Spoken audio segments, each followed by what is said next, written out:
dit. Voilà. Effectivement, c'est pas faux. Celui qui est fou a la foi. Et celui qui a la foi est fou. Pourquoi? Parce que j'ai défini en donnant une petite définition plus simple. La foi, c'est ce qui est bête. Dis amen. La foi, c'est ce qui est bête. Aux yeux des humains, aux yeux naturels, tu vas trouver que la personne est bête. Pourquoi? Parce que le cerveau humain ne peut pas comprendre la foi si tu ne vas pas au-delà. La science est naturelle.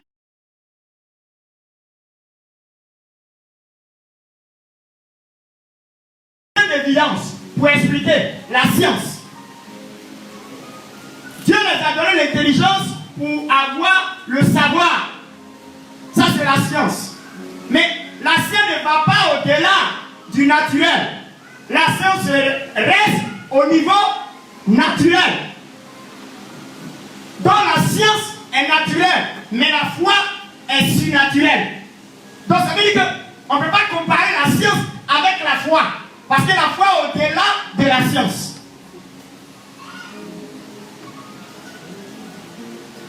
On dit qu'on ne peut pas guérir le VIH. On ne peut pas guérir le coronavirus. Vous voyez, c'est ce qui est d'actualité. Mais la foi te dit qu'on peut guérir. Pourquoi? Parce que Dieu est au-dessus du coronavirus. On peut prier pour quelqu'un. Je vous donne un exemple. Il y a une soeur qui est venue me voir dans la semaine. Pareil, c'est encore nouveau. Moi, j'aime pas donner des témoignages qui sont couchés. Que ça fait 2014 ou bien 2010. Quand il y a un témoignage de 2014-2010, ça veut dire que Dieu n'a pas encore fait quelque chose dans le présent. Ça veut dire que Dieu n'a pas encore fait quelque chose dans le présent. Oh, chaque jour, Dieu doit faire quelque chose. Dis amen avec moi. Donc voilà un souci. La sœur en question, pour vous démontrer que la science est naturelle, la science est limitée, la science fait des évidences. Quand la science ne peut plus, elle s'arrête. Parce qu'elle est naturelle. On soigne. Quand on arrive qu'on ne peut plus, on dit non, votre cas est difficile, attendez-vous à la mort de cette personne. Parce que la science a été limitée, le médecin dit il ne peut plus. C'est quoi? Il y a d'autres maladies concernant la science. La science n'arrive pas à résoudre. Ils sont obligés de donner une idée, une appellation pour dire maladie dite incurable. Ça veut dire qu'on ne peut pas guérir. Pour montrer que la science est limitée. Mais la foi n'est pas limitée. La foi est surnaturelle. La foi est extraordinaire. La foi est glorieuse. La foi est au-dessus de tout. Cette soeur a hernie discale. Frères et sœurs, ceux qui connaissent cette maladie savent que hernie discale, je ne sais pas, est-ce qu'on peut guérir?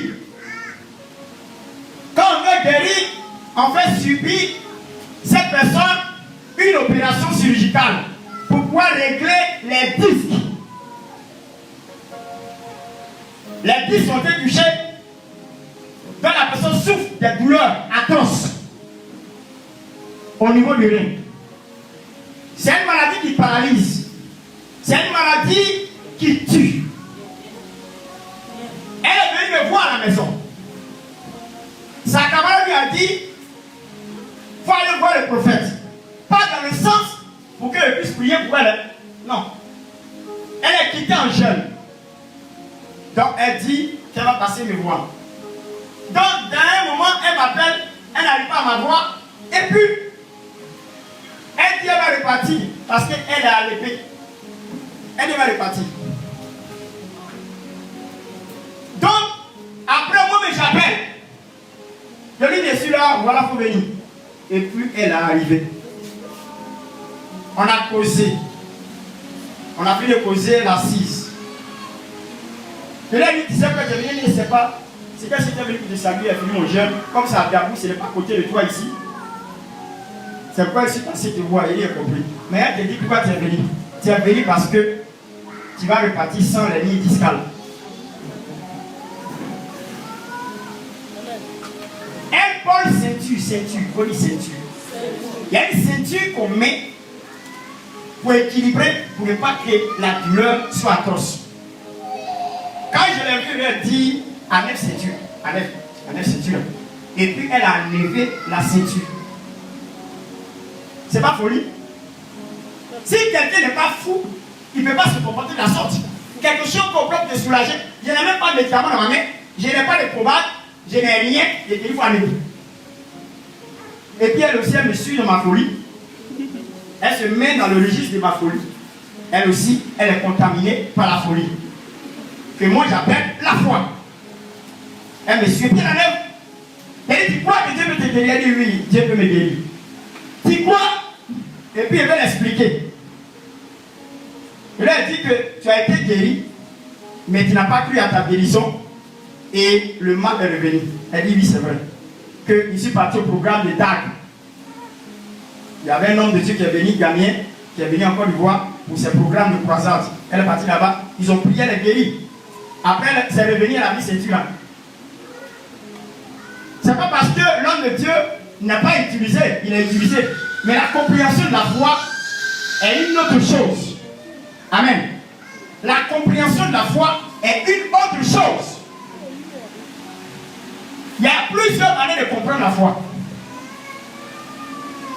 Donc, elle n'est pas guérie. Donc, elle est amen.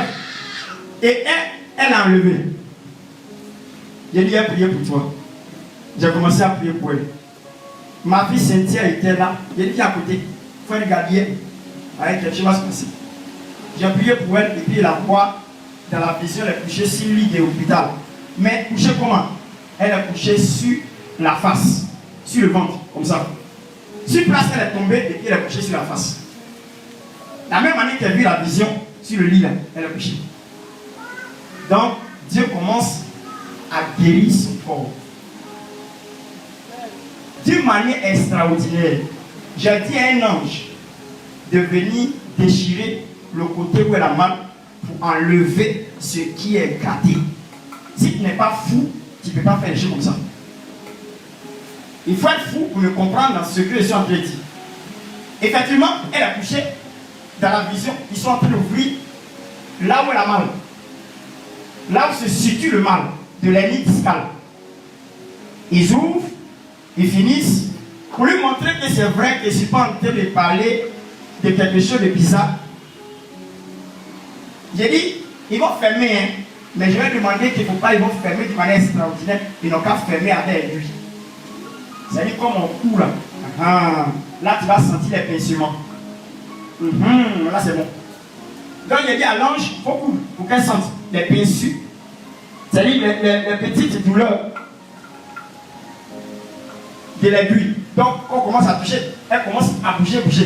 Elle bouge, elle bouge. Ça commence à lui faire mal.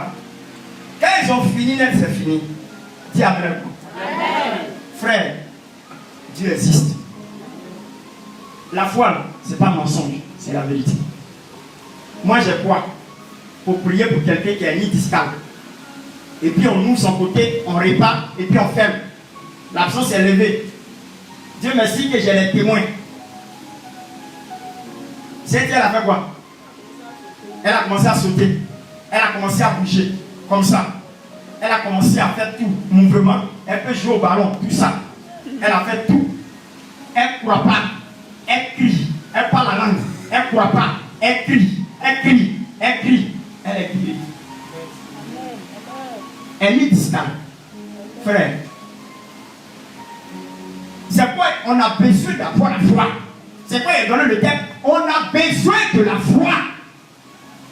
Sans la foi, la Bible dit dans Hébreux, chapitre 11, verset 6, il est impossible de lui être agréable sans la foi. Celui qui n'a pas la foi, il prend Dieu comme un menteur. Celui qui ne prend pas la foi, c'est pas Dieu n'existe pas. Mais il y a plusieurs niveaux de foi. fini. La foi, je vous ai expliqué que le fou qui se promène nu, il n'a pas honte. Même un enfant a honte. Il faut dire à un enfant ici, il faut enlever ton caleçon et puis tu vas te promener nu. Non, maman, non, ils vont me regarder. Un enfant. Dis un enfant. Le fou se promène nu. Il n'est pas gêné.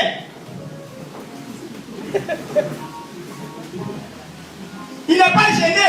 Frère, tu sais pourquoi il n'est pas gêné? Parce que dans sa foi, que vous pensez que c'est sa folie, il ne se voit pas nu, il se voit habillé. C'est pas un habillé qui n'est pas gêné. En temps normal, un être humain ne peut pas se mettre nu, se promener devant les gens. Quand même, sa foi lui dit qu'il n'est pas nu. C'est toi qui penses qu'il est fou. Lui, il dit qu'il a la foi. Toi, tu dis qu'il est fou. C'est la même chose. Quand il va dire quelque chose à quelqu'un dessus, il va dire, mais pasteur, mais tu es fou. Comment tu peux imaginer ça? Oui, la même manière que tu dis il est fou, lui il te dit c'est toi qui es fou. C'est toi qui es fou. Pourquoi? Parce qu'il n'est pas gêné. Imaginez-vous que la science, la même science que je parle, dit que quelqu'un qui ne s'est pas lavé pendant des jours peut avoir des infections et puis ça va entraîner des maladies, des microbes dans son corps et puis après c'est la mort. Des fous font 3 ans, d'autres 5 ans, d'autres 10 ans, d'autres 20 ans sans se laver. Mais il est là. Ceux qui se lavent, ceux qui sont bien, ils meurent de maladies bizarres. Moi, les têtes le tuent. Vous n'avez jamais vu ça? Vous n'avez jamais vu ça? La science est limitée. Le fou confond la science. Parce qu'on dit si tu ne laves pas, il y a des microbes, il peut t'infecter et puis tu vas mourir. Mais le fou, il est là. Il ne meurt pas. Il y a une fois, Lucie, là, elle ne s'est jamais lavée. Elle se promène ici, on appelle la vitesse. Oui, c'est comme ça. C'est pour la tsunami la vitesse. Elle a la foi. Et dans sa foi, elle est rapide. Les gens disent qu'elle est folle. Elle n'est pas folle. Elle n'est pas gênée. Quand il la voit, elle n'est pas gênée. Elle ne se cache pas. C'est la foi. Donc celui qui ne peut pas devenir fou, c'est qu'il ne va jamais avoir la foi. Je suis en train de vous dire que je veux former une génération de fous et de folles. Une génération de fous et de folles. Pour relever le défi de ce siècle. Vous voyez? Il faut être fou. C'est ça qu'on appelle la foi. C'est pas quand les gens sont naturels. Quand les gens sont naturels, quand les gens sont dans la science, ils ne peuvent pas comprendre ce que tu dis. Un médecin français, tu vas lui parler, il va dire, mais c'est pas possible. Mais tu vas mourir si tu ne prends pas les médicaments. Quelle question de foi ça? On te dit de prendre un comprimé, tu dis non, tu crois, le pasteur a prié pour être guéri. Il n'y a pas de guérison, c'est fini. Ce sont des histoires. Ça n'existe pas. Oui, il raisonne comme ça. Pourquoi? Parce qu'il ne croit pas. Parce que ses ancêtres lui ont fait savoir que Dieu n'existe pas. Que le monde a été créé comme ça par le Big Bang. Un coup, c'est sorti. C'est ce qu'il lui croit. Donc lui croit à sa science. Il est intelligent. La foi, ce n'est pas pour lui. Lui croit aux évidences de la science. Mais je suis en train de te dire que la foi existe. La foi. La foi sauve. La foi sauve. La foi guérit. La foi fait des miracles. Celui qui a la foi peut changer le cours de son histoire. Ce n'est pas de l'amusement. Frères et sœurs. Qui veut devenir fou ce matin? Qui veut devenir folle et fou?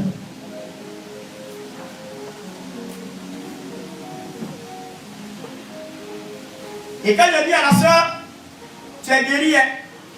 Par moment, Dieu teste notre foi. Il teste notre foi.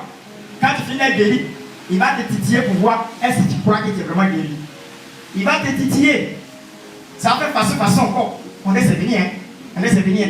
Tu dis, oh, Satan, toi tu es dans mes deux. Ici, guéri, c'est fini. Tu as fait la foule ici. Ça n'a qu'à me faire mal. Mais moi, il m'en fout de ça ici, guéri, c'est fini. Au moment où tu as cette pensée, c'est fini. Pourquoi? Parce que le mal ne peut plus revenir. Parce que ta foi, elle est constante. Ta foi, elle est stable. Il y a des gens qui n'ont pas de foi stable. Leur foi vacille. Leur foi n'est pas équilibrée. Quand quelque chose arrive net, ils changent de décision. Quand quelque chose arrive net, ils changent de décision. Vous voyez? Parce que sa foi n'est pas constante. Sa foi n'est pas stable. Alléluia.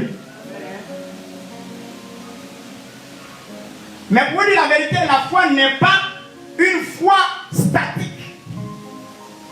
Le mot statique, c'est pas gros français. Statique, ça veut dire que c'est pas une foi qui est posée et puis c'est fini. Comme station mobile. Il est mobile, il ne progresse pas, il est là. Tu prends une voiture, tu rentres, il est là. Dans 10 ans, tu vois, il est là. À moins que les gens ont bien géré la station. Sinon, on peut venir changer ça et puis mettre autre nom. C'était sûr quand c'est station, quand il vient, il est là. Dans 20 ans, tu vois, il est là.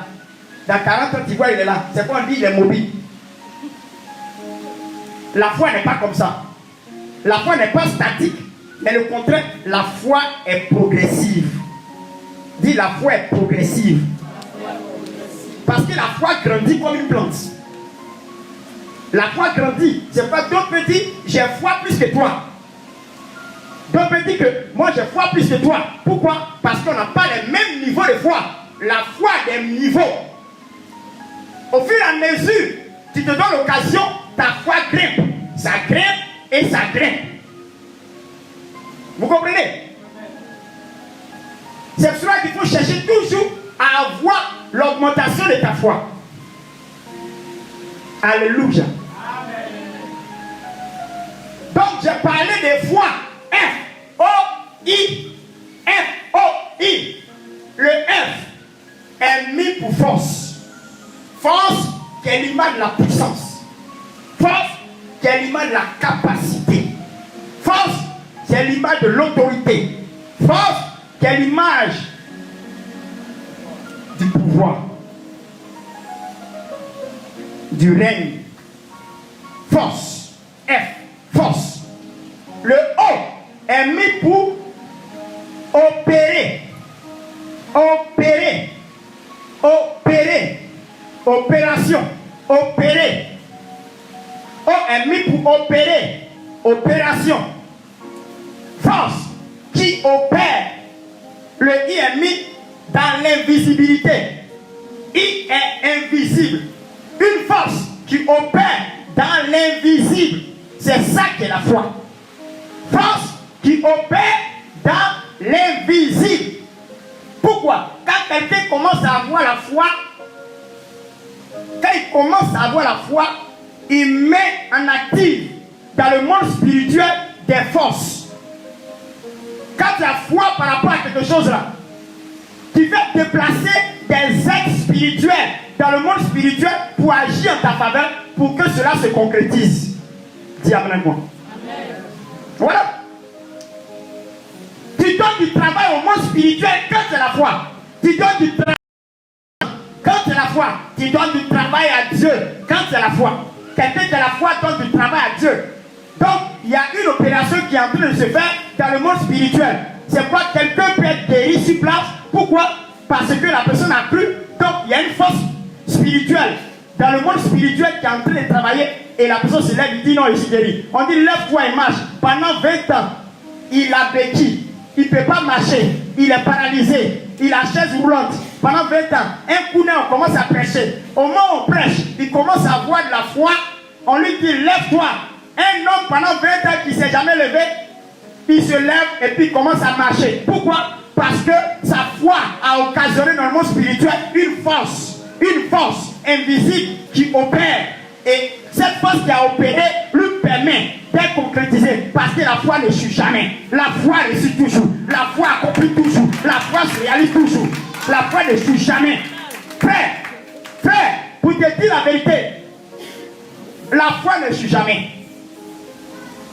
Je vous ai dit ici que le doute était poison de la foi. La peur était poison de la foi. Quand quelqu'un a peur, quand quelqu'un doute, c'est fini. C'est pourquoi il vous a donné le dimanche passé, Jean chapitre 3, le verset 25, qui dit ceci. Ce que je pense, c'est ce qui m'arrive, ce que je redoute, c'est ce qui m'atteint. Je n'ai ni paix, ni repos, ni tranquillité, car le trouble s'est emparé de moi.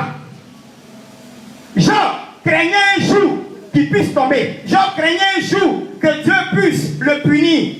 Il avait cette crainte dans son cœur. Cette crainte a fini par se réaliser. Pourquoi? Parce que le doute attire les catastrophes. Comment quelqu'un, il s'en va passer concours. Pendant qu'il est en train de passer concours, pendant qu'il est en train de préparer son dossier, il dit ce qu'il a su, les gens ont bien choisi les gens qui doivent avoir. Moi, il m'en veut les accompagner. Tu ne peux pas aller jouer un match pendant que tu sais que tu as bien perdu. Un match se joue sur le terrain, non pas au dehors. C'est pourquoi on ne peut jamais sous-estimer l'adversaire. Des gens qui disent qu'on a gagné, c'est fini. On a gagné. Tu ne respectes pas ton adversaire, il va te frapper. Toi, tu t'en passes concours déjà dans ta tête, tu as des impressions. Non, moi, je sais que ça là. Ça pas ma chose, c'est qu'est-ce que tu fais quand même. C'est l'argent de qui tu vas prendre faire ça? Dis-moi, c'est l'argent de qui? C'est même pas ton argent. C'est l'argent de ton papa, de tes parents. Faut dire c'est grave. Même si ils ont aligné des gens dans le concours, même d'autres ont payé. D'autres ont payé. Mais avec la foi, tu as aligné parmi les gens qui ont pris. Même celui-là même qui écrit les noms ne saura pas comment ça s'est passé et puis ton nom est affiché. Pourquoi? Parce que la foi opère dans l'invisible. Est une force qui opère dans l'invisible, qui change les données des choses. Quand tu as la foi, Dieu permet que sa faveur soit sur toi afin que ce que tu ne penses pas, la foi soit capable d'opérer. Vous dites pourquoi? C'est nous, on a la capacité. On a la capacité. On a la force qui opère dans l'invisible. On a la foi. La foi réussit tout. Quand bien même qu'on dit que ça, c'est pas possible. Tout devient possible par la foi. C'est pas Jésus dit aux gens, il a regardé comme ça, il dit, et puis Jésus a pleuré. Dans Jean 11, verset 35, le plus court verset biblique. Jésus pleura. Et Jésus pleura. Vous savez pourquoi il a pleuré? Parce que vous manquez de foi. Vous savez, Jésus a pleuré 2 fois sur la terre des hommes. 2 fois. Première fois qu'il a pleuré, c'était sur Jérusalem.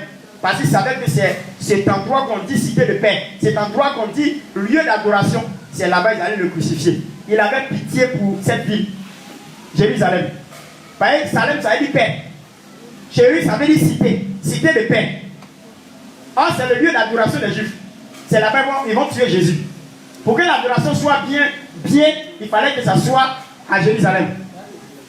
Pour dire que le sacrifice a été obtenu, le sacrifice a été accepté. Alléluia. Alléluia. Alléluia. Alléluia. Alléluia. Alléluia. Oui. Merci. Vous voyez la foi? Vous voyez? Donc, à Jérusalem, Jésus a pleuré parce qu'il a eu beaucoup de regrets qu'un lieu de paix va devenir un lieu de tueurs, de péché, de meurtre. Il a pleuré.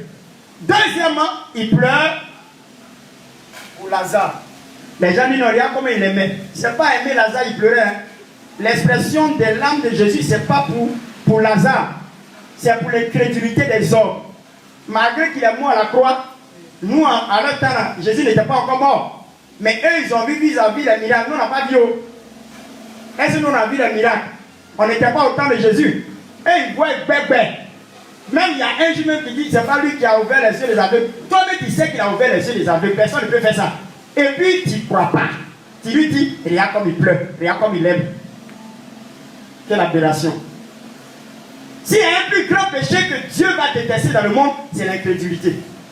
Quelqu'un qui est incrédule, ça veut dire qu'il dit à Dieu, tu n'existes pas dans ma vie.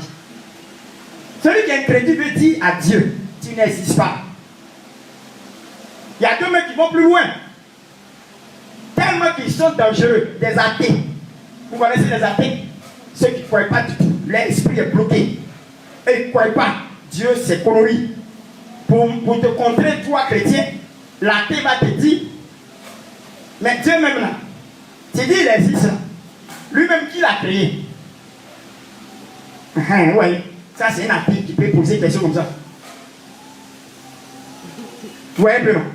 C'est un athée qui peut poser des questions comme ça. Maintenant, pour aller plus loin, pour ceux-mêmes qui sont athées et puis se moquent encore plus, ils vont dire, vous-même là, c'est vrai. Hein? C'est vrai, en fait, le Dieu là, c'est vrai. Pour montrer qu'il est dangereux, il va dire, mais Dieu a commis adultère, il a pris femme de Joseph. Il a enceinté ça. Ah, ou bien, Joseph a sa chérie Coco Marie, et puis toi tu es là comme ça, gaillardement, tu viens enceinter. Jusqu'à même le monsieur me voulait dire, il voulait rompre dans le secret pour ne pas que Marie puisse avoir honte. Par exemple, telle chose comme ça lui peut accepter. Ils vont argumenter pour dire Dieu c'est un adultère. Il n'a pas dit qu'il ne faut pas avoir commis adultère. Il prend femme de Joseph. Il y a moins des trucs comme ça. S'il y a un péché que Dieu n'aime pas, c'est l'incrédulité. Celui qui ne croit pas, il sera en enfer.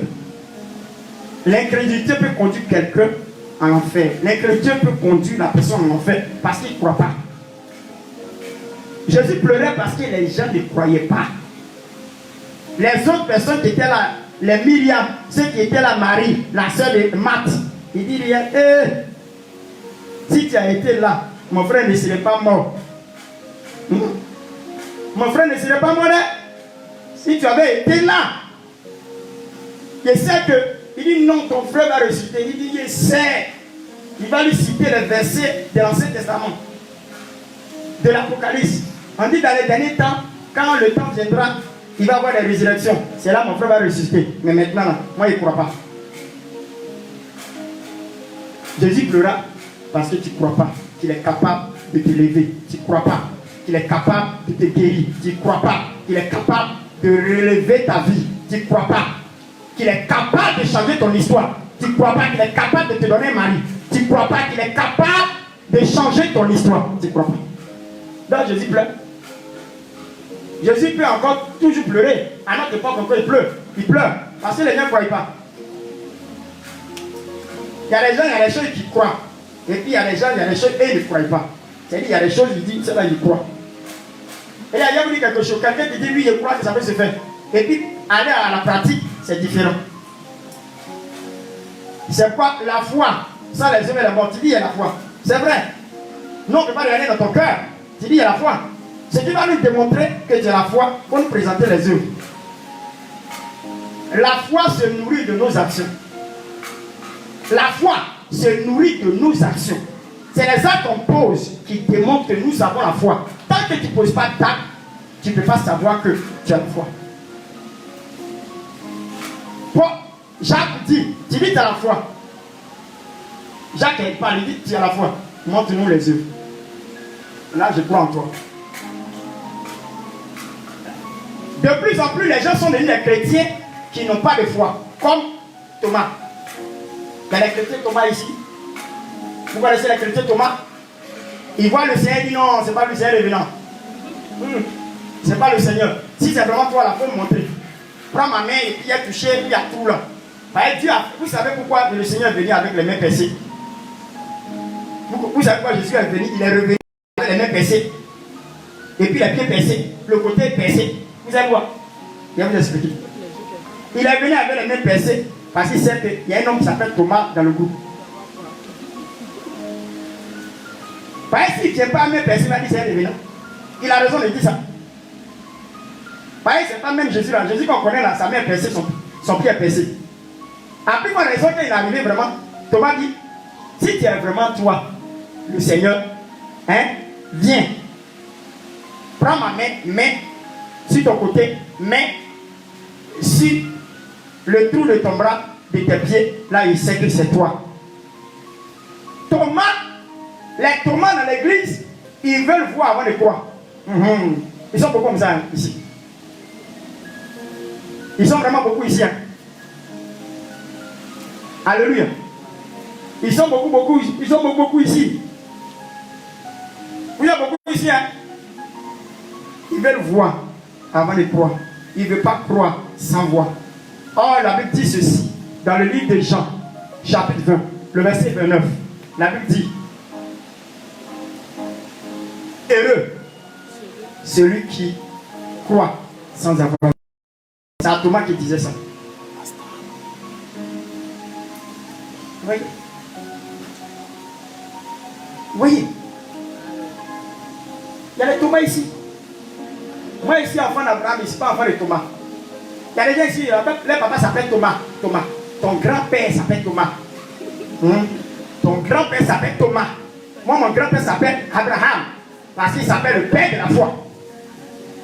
Je ne sais pas quel est le nom de ton grand-père. C'est Abraham, tu es sûr de toi? Tu es sûr de toi? Tu es sûr? Ici que c'est Thomas. Vous voyez?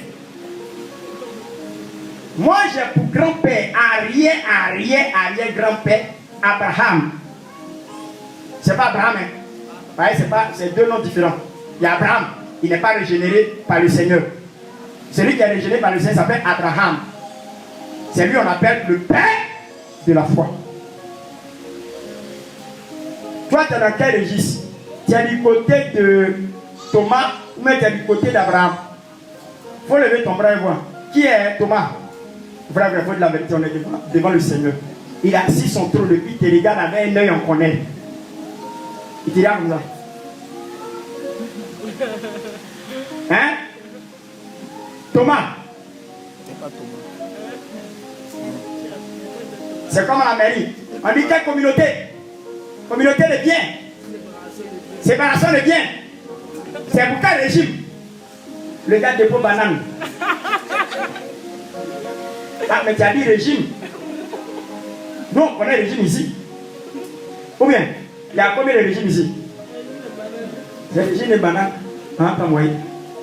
Maintenant, pour nous ici, là, on est dans quel régime? Il y a deux régimes. Il y a le régime Thomas. Et puis il y a le régime quoi? Abraham. C'est dans quel régime? Hein? C'est dans quoi? Tu es sûr de toi? Toi, tu es sûr de toi? Si elle te dit qu'il faut aller te mettre sur le goudron, tu vas te cogner, tu vas vouloir. C'est la foi? C'est la foi? Voilà. Tu as vu, non? Elle va trouver que ça est démoniaque. Elle a la séparation, hein? C'est pas caoutchouc. Mais il faut avoir la foi aussi. Alléluia. Tu as la foi? Est-ce que tu as la foi? Est-ce que nous sommes fils d'Abraham? Est-ce que nous sommes les petits, les arrière-petits-fils d'Abraham? Si tu es fils d'Abraham, petite fille, petit-fils, petite-fille, petite-fille, petit-fils, petite-fille, petit-fils d'Abraham, je veux que tu te tiennes debout et puis tu acclames le Seigneur. Alléluia! Alléluia! Amen! Amen! Donc vous êtes enfants d'Abraham, les petits enfants. Amen! Donc vous avez pour pépé Abraham. Qui est votre pépé? Qui est votre pépé? Qui est votre pépé? Tu peux acclamer le Seigneur pour toi-même. Alléluia! Bon, tu peux t'asseoir. Tu peux t'asseoir. Non, quelque chose est en train de se produire. Oui. Prédication, c'est là. Je tourne, hein. Parce que tellement c'est sucré, là, il ne peut pas rentrer. Et puis, il pas, hein. On est sûr, vraiment, c'est pas possible. Tellement c'est fort. Je vais te donner un petit point. Et puis, on va rentrer. Je vais vous poser une question pour continuer. Développement. Je vous pose la question. Qu'est-ce qui produit la foi? Selon vous, qu'est-ce qui produit la foi? Qu'est-ce qui vous donne la foi? Qu'est-ce qui produit votre foi? Qu'est-ce qui a fait que votre foi a augmenté? Qu'est-ce qui a fait que votre foi, vous avez eu foi? Dis-moi, c'est par rapport à quoi? Qu'est-ce qui produit la foi? C'est une question. Hein? Là, vous êtes là, vous dites, j'ai la foi, j'ai la foi. Qu'est-ce qui t'a donné ça? Qu'est-ce qui t'a donné ça? Oui, allons-y. Elle dit, c'est la parole de Dieu, elle a dit pour elle.